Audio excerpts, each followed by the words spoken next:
Le Seigneur soit avec vous. Et avec votre esprit. Évangile de Jésus-Christ selon Saint Jean.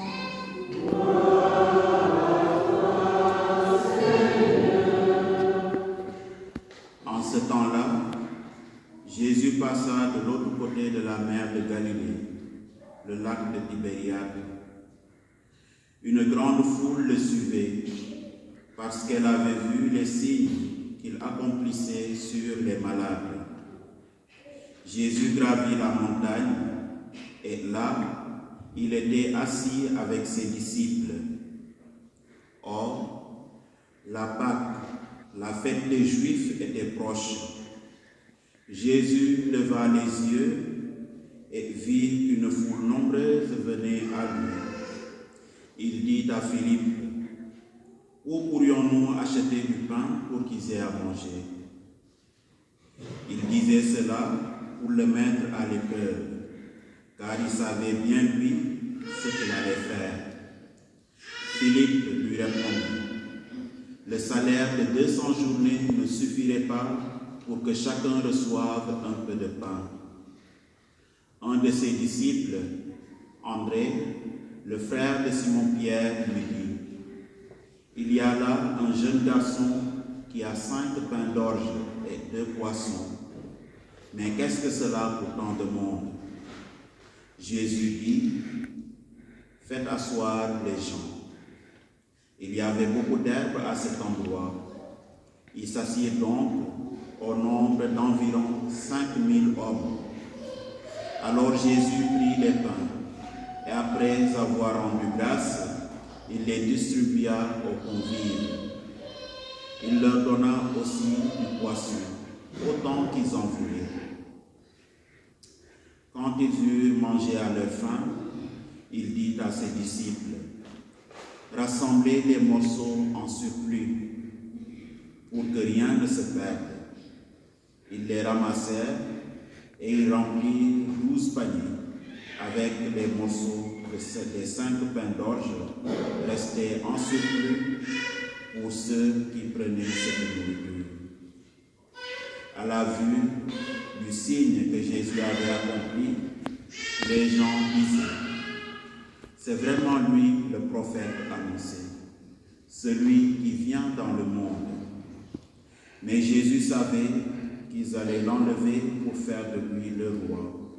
Alors de nouveau, il se retira dans la montagne lui seul.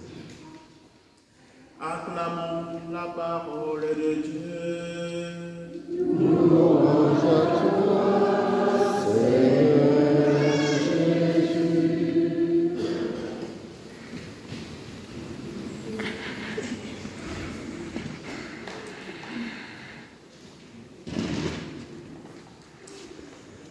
Chers fidèles du Christ,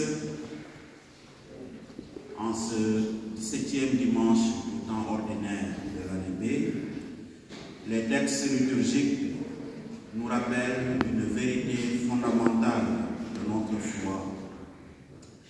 Dieu est le Dieu de l'impossible. Cette vérité est illustrée de manière éloquente par les lectures d'aujourd'hui, qui nous montre comment Dieu, dans son infinie bonté et sa toute-puissance, surpasse les limites de nos attentes humaines. Dans la première lecture, tirée du livre des Rois, le 2e, nous voyons le prophète Élisée face à un défi: nourrir une centaine d'hommes avec seulement 20 pains d'orge. La réaction de son serviteur est celle de l'incrédulité et du doute, car humainement, cela semble impossible. Mais Élisée, fort de sa foi en Dieu, ordonne de donner à manger aux gens, et le miracle se produit. Tous mangent et il en reste encore. Cet événement préfigure déjà le miracle de la multiplication des pains accompli par Jésus dans l'évangile que nous venons d'entendre.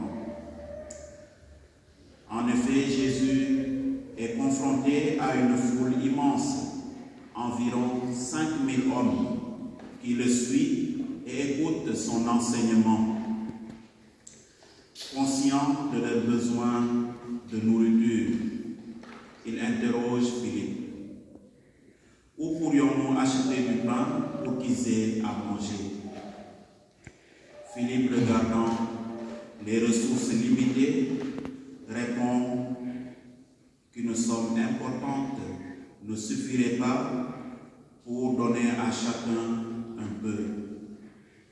André, de son côté, mentionne un jeune avec 5 pains d'orge et 2 poissons, mais il doute que cela soit suffisant. C'est alors que Jésus nous enseigne une leçon essentielle. Avec Dieu, même ce qui semble insignifiant peut devenir abondant. Jésus prend les 5 pains et les 2 poissons, les bénit et les distribue à la foule. Non seulement tous mangent à satiété, mais il reste encore 12 paniers pleins. Ce miracle, comme celui d'Élisée dans la première lecture, nous rappelle que Dieu ne bénit jamais à moitié. Il donne en abondance à ceux qui mettent leur confiance en lui. La seconde lecture, tirée de la lettre de Saint Paul aux Éphésiens, nous exhorte à vivre en conformité avec notre appel chrétien, dans l'unité de l'esprit et dans la paix. Cela implique de croire fermement que Dieu est capable de faire l'impossible dans notre vie, même au-delà de nos capacités humaines. En cette 4e journée mondiale de prière pour les personnes âgées et les grands-parents, nous entendons aussi le cri du psalmiste « Ne m'abandonne pas dans ma vieillesse ». Cela nous rappelle que quelle que soit notre situation ou notre âge, Dieu ne nous abandonne jamais. Au contraire, il nous invite à nous tourner vers lui avec confiance, à lui présenter nos besoins et nos faiblesses, convaincus qu'il est capable de les transformer. Chers amis, aujourd'hui, Jésus nous invite à dépasser nos doutes et nos peurs. Il nous invite à lui offrir ce que nous avons, même si cela semble peu. Il nous appelle à une foi audacieuse qui s'appuie sur la certitude que pour Dieu, rien n'est impossible. Peut-être faisons-nous face à des situations apparemment insurmontables, des problèmes de santé, des difficultés financières, des relations brisées, mais rappelons-nous que Dieu est capable de changer tout cela. S'il a pu nourrir des milliers avec quelques pains et des poissons, il peut également répondre à nos besoins, même les plus désespérés. Mais cela suppose bien sûr que nous contribuions à ce que lui-même il veut nous offrir. Saint Augustin nous rappelle que Dieu nous a créés sans nous, mais il ne peut pas nous sauver sans nous. Nous avons donc à apporter notre contribution comme les apôtres ont eu à le faire en présentant à Jésus 5 pains d'orge et 2 poissons. Offrons-lui notre foi, même petite, et regardons avec émerveillement ce qu'il peut accomplir dans nos vies. Demandons-lui de réconforter notre confiance en lui de nous aider à voir au-delà de nos limites humaines, que notre foi nous guide à travers les épreuves de la vie, dans l'assurance que Dieu est toujours avec nous, prêt à agir avec